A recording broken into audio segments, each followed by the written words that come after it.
meaning house of building in German, and with the philosophy of form follows function, the school of Bauhaus has significantly impacted today's designs. Its founder, Walter Gropius, had a particular interest in creating products that could be mass-produced, and now is considered an influential figure in both modernist architecture and interior design. The School of Bauhaus, along with its staff and students, have gone through a lot during its time.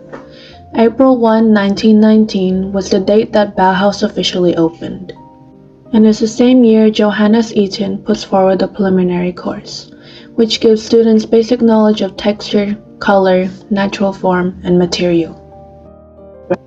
In 1923, Laszlo Moholy-Nagy, along with Joseph Albers, took over Eaton's preliminary course, changing the art-space program and steering it more towards the new technology in its time. In 1925, March 31, the Bauhaus School in Weimar closed and reopened again in September 1 in Dessau, Germany. In October 1, 1932, the Nazis went against the school, calling their art created by the students and teachers degenerate, and using this reasoning as an excuse to shut down the school in Dessau. In late 1932, Ludwig Mies van der Rohe rented a factory in Berlin to continue teaching in secret, but the program quickly dissolved for a final time on July 20, 1933 by the Nazis. Finally, in August 10, 1933, the students of Bauhaus received a notice that the school had officially shut down. Despite its conflict-filled journey during early Nazi Germany, the concept of Bauhaus has proven to be influential in today's modern world, as many companies such as IKEA and Google still use the Bauhaus concept in the way they design both their interior and graphics.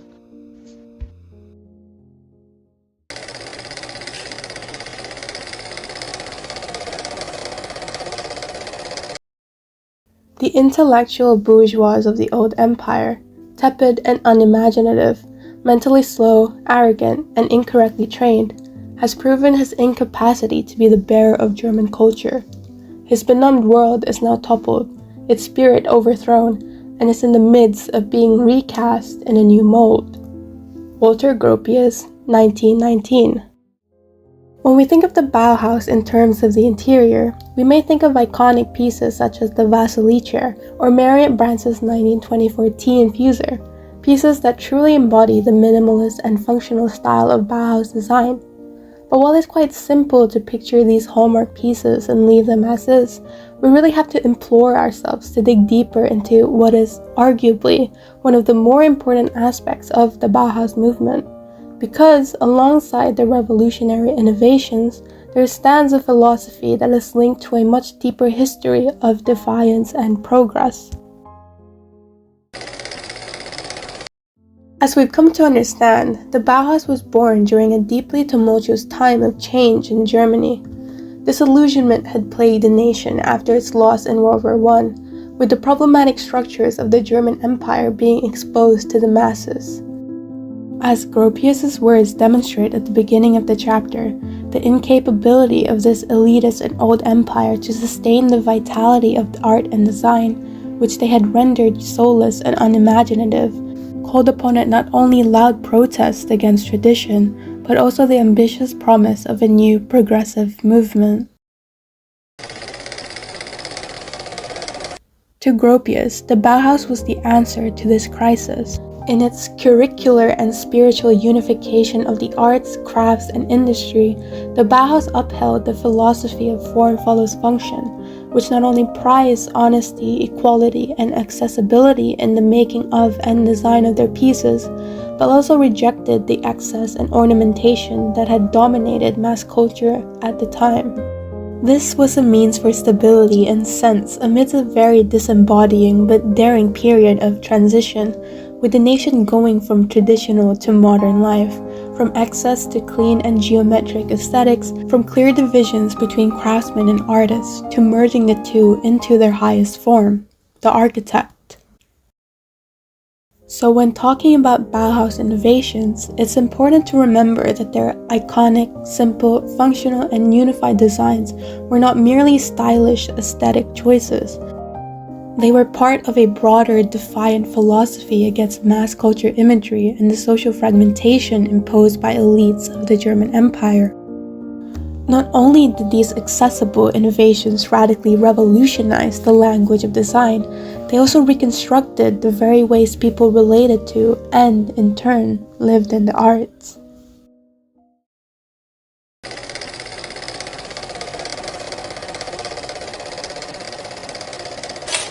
Let's move on to the influential practitioners and their design language.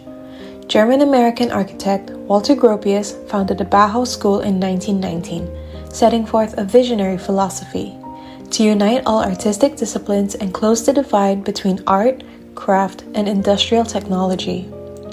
In his influential manifesto, he called for a new approach to design, one that embraced functionality, rejected ornamentation, and reflected the spirit of a rapidly modernizing world. Next, Marion Brent was one of the few women in the Bauhaus metal workshop, designing objects like the tea extract pot MT49 in 1924. This striking yet minimalistic piece was designed for practicality and elegance. She also created lighting fixtures such as the Camden lamp model 702E in 1928, which showed her interest in combining clean design with practical use. Brandt's work suggested that mass production didn't have to mean bland or impersonal design.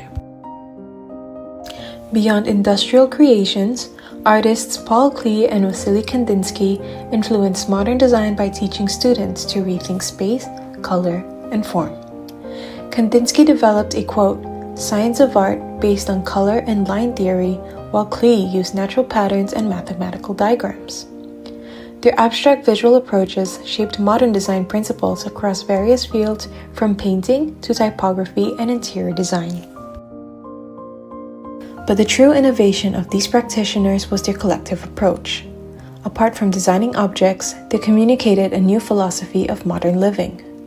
This was done through public exhibitions, which established a new international graphic design standard, and pedagogical methods that use detailed diagrams to foster visual spatial thinking. This collaborative spirit led to the Gesamtkunstwerk, or total work of art, where every element, from the building to the furniture, was a cohesive part of a unified whole.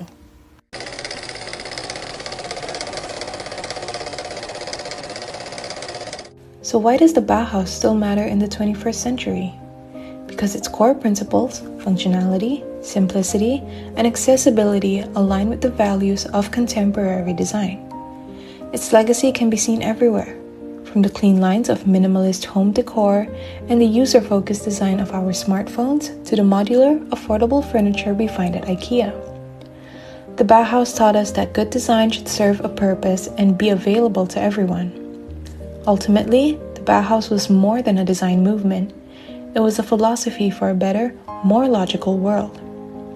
Its legacy encourages us to be thoughtful creators and consumers and to ask a simple, powerful question in everything we design. What is its purpose?